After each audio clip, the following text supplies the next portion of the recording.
Good morning बेटा। आज हम पाठ 3 पढ़ेंगे, ब्रह्म यज्ञ संध्या उपासना। संध्या उपासना होती है भगवान का नाम लेना, भगवान की पूजा करना। भगवान की पूजा होती है संध्या करना। जब हम भगवान का पूजन करते हैं, जिस विधि के द्वारा जैसे भी करते हैं, वो होती है संध्या करना, संध्या उपासना। और इस पाठ में हम ब्रह्म यज्ञ यानी कि ब्रह्म होता है सुबह के समय जब हम उठते हैं और भगवान का नाम लेते हैं, भगवान को स्मरण करते हैं, भगवान की उपासना करते हैं, तो हमें कौन कौन से मंत्र बोलने चाहिए और कैसे हमें भगवान की पूजा या उपासना करनी चाहिए, ये इसमें बताया गया है। सबसे पहला है हमारा आचमन मंत्र। आचमन होता है ग्रहण करना। जब ब्रह्म मुहूर्त में हम परमात्मा के नाम का स्मरण करने के लिए बैठते हैं, तो हमें सबसे पहले अपने हाथ में जल को लेना चाहिए, जल ग्रहण करना चाहिए और फिर ये मंत्र बोलना चाहिए। ओम शन्नो देवीर्भिष्टये आपो भवन्तु पीतये संयोरिभस्त्रवन्तु नः। इसका क्या अर्थ है? हे रक्षक परमात्मा, आप ऐसी कृपा करें कि दिव्य गुण वाले जल हमारे लिए अभीष्ट का पान करने वाले बने। हाथ में जल ग्रहण किया हुआ है ना, तो कहा गया है कि हे परमात्मा, आप ऐसी हम पर कृपा करें कि ये जो जल जो हमने ग्रहण किया है, ये हमें मनचाही वस्तु प्रदान करें, यानी कि हमारी मनो इच्छा जो है वो पूरी करें। आप हमारे जीवन में सुख शांति की वर्षा करें। अगला मंत्र है, फिर इसके बाद हम बोलेंगे अंग स्पर्श मंत्र। अंग स्पर्श, अपने शरीर के अंगों को स्पर्श करते हुए, यानी कि जिस भी अंग का नाम आया है उसी अंग को स्पर्श करते हुए हम ये मंत्र बोला जाता है। ओम वाक वाक, ओम प्राणः प्राणः, ओम चक्षुः चक्षुः, ओम श्रोतम श्रोतम, ओम नाभि, ओम हृदयम, ओम कंठः, ओम शिरः, ओम बाहुभ्याम यशोबलम, ओम करतल कर पृष्ठे है। ये अंग स्पर्श मंत्र है और इसमें अपने शरीर के अंगों को स्पर्श करते हुए ये मंत्र बोला जाता है। और इसका क्या अर्थ है? हे प्रभु, हमारी वाणी सच्ची हो। ओम वाक वाक, वाक होता वाणी, हमारी वाणी सच्ची हो, यानी कि हम जो भी बोले वो सत्य बोलें, उसमें सत्य, मधुरता और प्रभाव हो। हमारे प्राण सचमुच में प्राण हो, उसमें जीवन शक्ति हो और वे परोपकार का साधन बने, यानी कि अगर हम जीवित रहें तो हमारे अंदर ऐसी भावना, अगर हमारे अंदर प्राण रहें तो ऐसी भावना रहे कि हम दूसरों का भला करें, परोपकार, दूसरों की भलाई करें। हमारे कानों में श्रवण शक्ति हो। ओम श्रोतम, श्रोतम कहा गया ना, हमारे कानों में श्रवण शक्ति हो, हम जो सुने गुण दोष का विवेक करके गुणों को ग्रहण एवं दोषों के त्याग के लिए उद्यत रहें। क्योंकि हमारे कानों में आप ऐसी शक्ति देना कि जो भी बात हम सुने उनमें से अच्छी बातें हम अपने जीवन में ढाल लें और बुरी बातों को हम दूर करते रहें। उद्यत होता है तैयार रहना।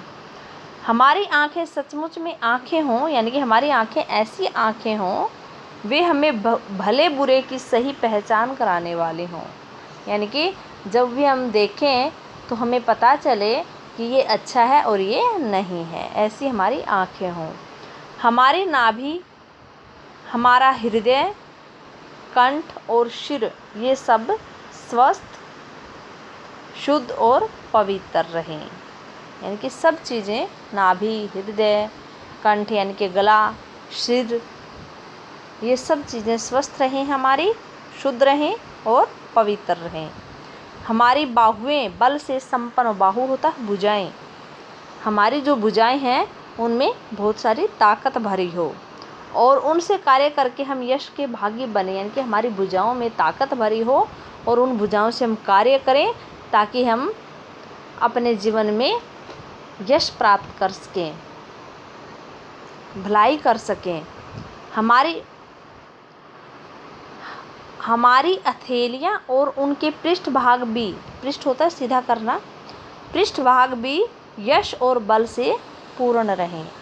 ये जो हमारी हथेलियाँ हैं वो भी यश से बल से पूर्ण रहें, यानी कि दूसरों की भलाई के लिए तत्पर रहें और उनमें शक्ति भरी हो।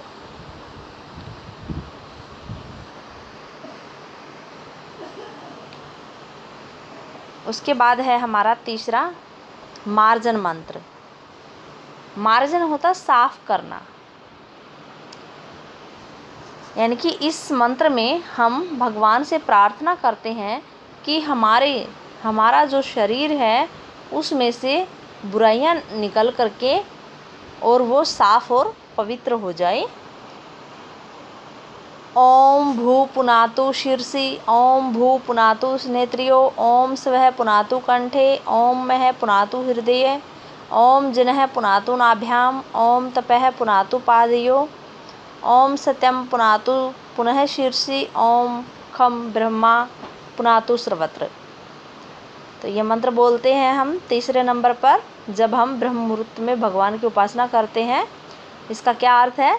हे सर्वाधार परमेश्वर, मेरे शिर अर्थात मस्तिष्क में पवित्रता का संचार करो, यानी कि मेरा जो शिर है, मेरा मस्तिष्क है, उसमें पवित्रता भरो, उसमें से जो गंदगी है, जो बुराइयां हैं वो साफ कर दो और पवित्रता उसके अंदर भर दो। दुख विनाशक परमेश्वर मेरी आँखों में पवित्रता का संचार करे। दुख विनाशक, दुखों को हरने वाला परमात्मा मेरी आँखों को ऐसी शक्ति दो कि उसमें से बुराइयां निकल करके, बुराइयां साफ हो करके वो पवित्र बन जाएं। सुखदाता परमेश्वर मेरे कंठ में पवित्रता का संचार करे। हे सुख देने वाले परमेश्वर, मेरा जो गला है, मेरा कंठ है, उसमें भी आपको पवित्रता भरनी है, उसमें से जो बुराइयां हैं वो निकाल देनी है, यानी कि कुछ भी गलत बातें या बुरी बातें मैं न बोलूं, उसकी बुराइयों को आप निकाल दें। सबको जन्म देने वाला परमेश्वर मेरी नाभि में पवित्रता का संचार करें। हे परमेश्वर, आप सबको जन्म देने वाले हो, इसलिए मेरी जो नाभि है, जो पेट में होती है, मेरी जो नाभि है उसको भी पवित्र करें और उसमें से जो बुराइयां हैं वो निकालेंगे।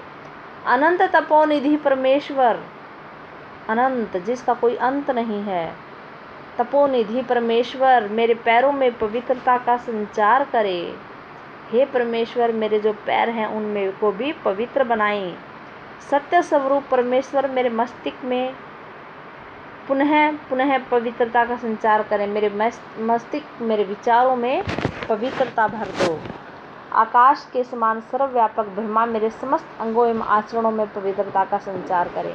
आकाश के समान सर्वव्यापक सब जगह फैला हुआ ब्रह्मा, हे भगवान, मेरे शरीर के जितने भी अंग हैं उनकी सारी बुराइयां खत्म करके, साफ करके आप पवित्रता भर दो। उसके बाद बोलेंगे प्राणायाम मंत्र। प्राणायाम मंत्र यानी कि भगवान को प्रणाम करते हैं। ओम भू, ओम भुवः, ओम स्वः, ओम स्मः, ओम जिनः, ओम तपः, ओम सत्यम। ये मंत्र बोलते हैं। क्या अर्थ है इसका? है सर्वरक्षक परमेश्वर प्राणों से प्यारा और सर्वाधार है, कि जो परमेश्वर है, ईश्वर है, वो प्राणों से भी प्यारा है और सर्वाधार है, सब जगह है। वह दुख विनाशक है, दुखों का विनाश करने वाला है। सुख स्वरूप है, सुख प्रदान करने वाला है। सबसे महान है, सबसे महान है। सबका जन्मदाता है, सबको जन्म देने वाला वही है। सर्व तेजों में सब प्रकार का ज्ञान देने वाला है और तपों में है, तपोमय है और वह तप प्रदान करने वाला है, यानी कि हमें शक्ति देने वाला है कि जो हम अपने शरीर को पवित्र बन सके, तप आदि करके पवित्र बना सके। वह सत्य स्वरूप है और वह सत्य को पहचानने वाला है। हे परमेश्वर, आप इतने महान हो और मैं आपको कोटि कोटि नमन करता हूँ। ओके बेटा, आपने ये 4 मंत्र करने हैं, प्राणायाम मंत्र तक आपने इसको अच्छे से पढ़ना है और समझना है। Thank you.